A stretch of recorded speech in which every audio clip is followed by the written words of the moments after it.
আকাশবাণী খবর পড়ছি ধৃতি সেন শর্মা। বিশেষ খবর হল, প্রধানমন্ত্রী বলেছেন আজকের স্টার্ট আপ সংস্থাগুলি আগামী দিনে বহুজাতিক কোম্পানি হিসেবে আত্মপ্রকাশ করবে। তিনি আজ আইআইএম সম্বলপুরের স্থায়ী ক্যাম্পাসের শিলান্যাস করেন। দেশজুড়ে আজ কোভিড-19 টিকাকরণ কর্মসূচির ড্রাই রান চলেছে। সারা দেশেই বিনামূল্যে করোনার টিকা দেওয়া হবে বলে কেন্দ্রীয় স্বাস্থ্যমন্ত্রী আশ্বাস দিয়েছেন। অক্সফোর্ডের টিকা কোভিশিল্ডের এদেশে জরুরি প্রয়োগের অনুমতির সুপারিশ। কোভিড-19 থেকে আরোগ্যের হার 96.12% পৌঁছেছে।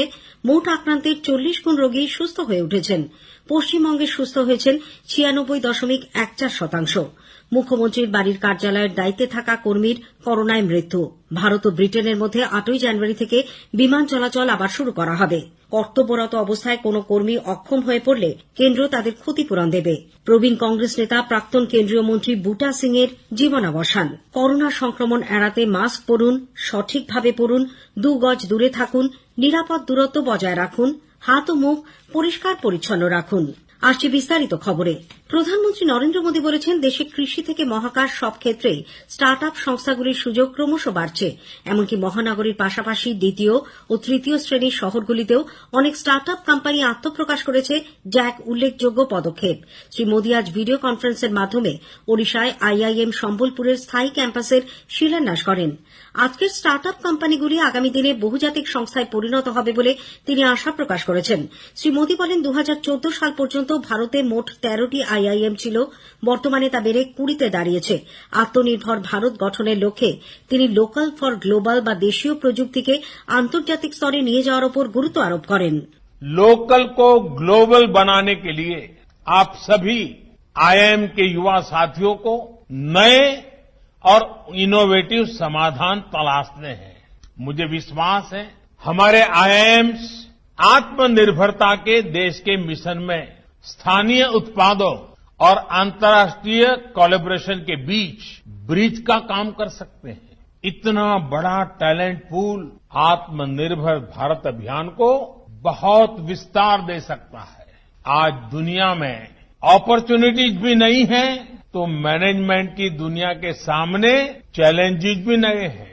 इन चैलेंजेस को भी आपको समझना होगा। কোভিড-19 অতিমারির মধ্যেও অনলাইনে যেভাবে বিভিন্ন সংস্থায় কাজ হয়েছে তাতে সন্তোষ প্রকাশ করে তিনি বলেন এক্ষেত্রে যেকোনো জায়গা থেকে কাজ বা ওয়ার্ক ফ্রম এনিওয়্যার এর ভূমিকা ছিল অত্যন্ত গুরুত্বপূর্ণ। टेक्नोलॉजी आज हर जियोग्राफिकल लिमिटेशंस को दूर कर रही है। एयर कनेक्टिविटी ने 20वीं सदी के बिजनेस को सीमलेस बनाया तो डिजिटल कनेक्टिविटी 21वीं सदी के बिजनेस को ट्रांसफॉर्म करने वाली है। वर्क फ्रॉम एनीवेयर के कंसेप्ट से पूरी दुनिया ग्लोबल विलेज से ग्लोबल वर्क प्लेस में बदल गई है। भारत ने भी इसके लिए हर जरूरी रिफॉर्म बीते कुछ महीनों में तेजी से किए हैं। हमारी कोशिश है कि हम न सिर्फ समय के साथ चले बल्कि समय के पहले चलने की भी कोशिश करें। ওড়িশার পর্যটনকে আরো জনপ্রিয় করে তুলতে আইআইএম এর পড়ুয়াদের জ্ঞান ও দক্ষতা কাজে আসবে বলেও প্রধানমন্ত্রী আশা প্রকাশ করেন। আইআইএম সম্বলপুর হল প্রথম শিক্ষা প্রতিষ্ঠান যেখানে প্রথম ডিজিটাল লার্নিং পদ্ধতির প্রয়োগ করা হয়েছিল। প্রধানমন্ত্রী সংস্থার এই ভূমিকার প্রশংসা করেন। ওড়িশার মুখ্যমন্ত্রী নবীন পটনায়েকও অনুষ্ঠানে ভাষণ দেন। উল্লেখ্য ওড়িশা সরকার এই ক্যাম্পাস তৈরির জন্য 200 একর জমি দিয়েছে। 400 কোটি টাকা ব্যয়ে 2022 সালের এপ্রিল মাসের মধ্যে এই প্রকল্পটি রূপায়িত হবে। দেশের সব রাজ্য এবং কেন্দ্রশাসিত অঞ্চলে আজ করোনা টিকা দেওয়ার ড্রাই রান বা মহড়া চালানো হচ্ছে।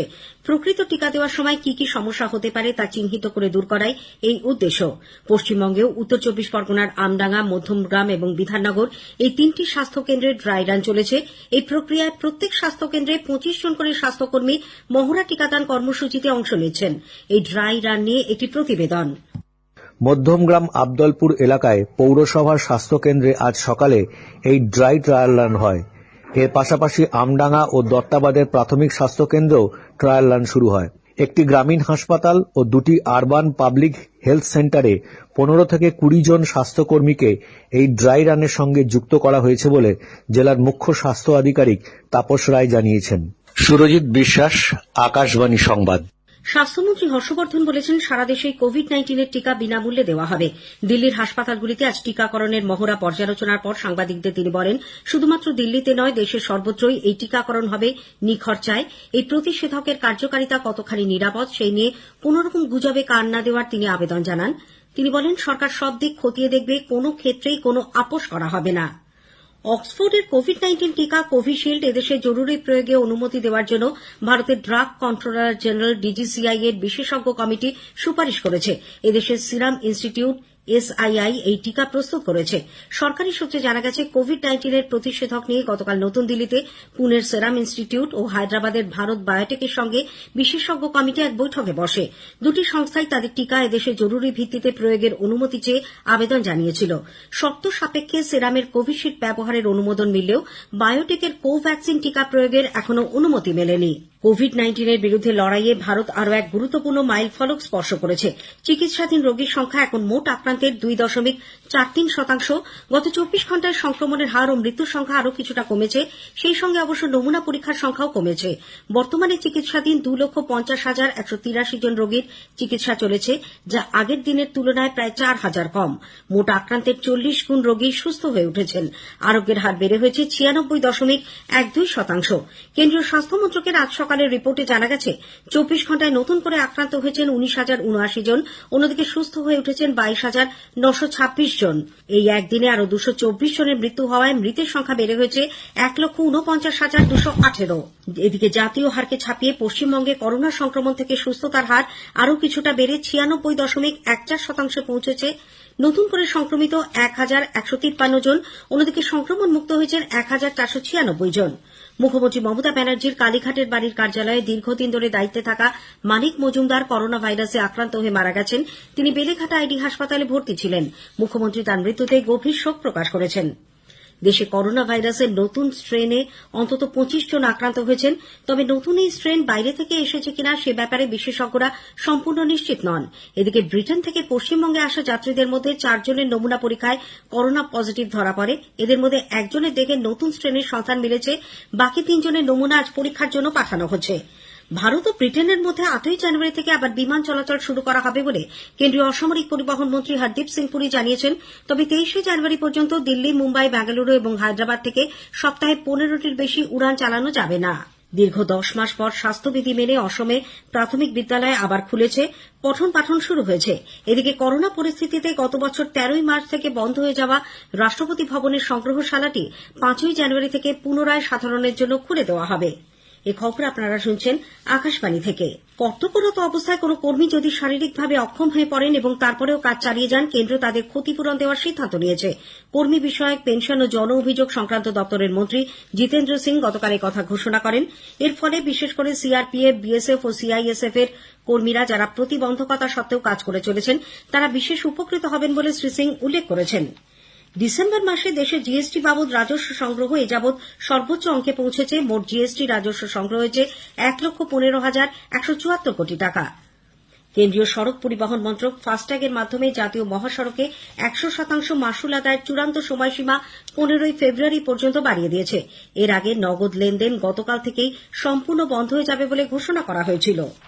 সরকার ন্যূনতম সহায়ক মূল্যে কৃষকদের থেকে খরিফ শস্য সংগ্রহের কাজ চালিয়ে যাচ্ছে। পশ্চিমবঙ্গ, অসম, বিহার, পাঞ্জাব সহ 18টি রাজ্য ও কেন্দ্রশাসিত অঞ্চল থেকে এ পর্যন্ত 487,92,000 মেট্রিক টনের বেশি ধান সংগৃহীত হয়েছে। প্রাক্তন কেন্দ্রীয় স্বরাষ্ট্রমন্ত্রী প্রবীণ কংগ্রেস নেতা বুটা সিং প্রয়াত। তার বয়স হয়েছিল 86 বছর। গত বছর অক্টোবর থেকে কোমায় আচ্ছন্ন অবস্থায় তিনি এইমসে চিকিৎসাধীন ছিলেন। আজ সেখানে তিনি শেষ নিঃশ্বাস ত্যাগ করেন। রাষ্ট্রপতি রামনাথ কোবিন্দ, প্রধানমন্ত্রী নরেন্দ্র মোদী প্রবীণ এই কংগ্রেস নেতার মৃত্যুতে গভীর শোক প্রকাশ করেছেন। মহারাষ্ট্রের আহমেদনগর জেলা থেকে গত মাসে অপারেশন মুস্কানের মাধ্যমে পুলিশ নিখোঁজ 1,088 জনের সন্ধান পেয়েছে।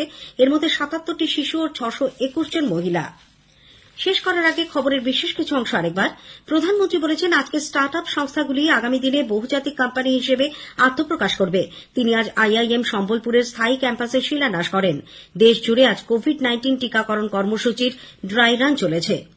কর্তব্যরত অবস্থায় কোনো কর্মী অক্ষম হয়ে পড়লে কেন্দ্র তাদের ক্ষতিপূরণ দেবে। খবর পড়া এখনকার মতো এখানেই শেষ হলো। এরপর স্থানীয় সংবাদ।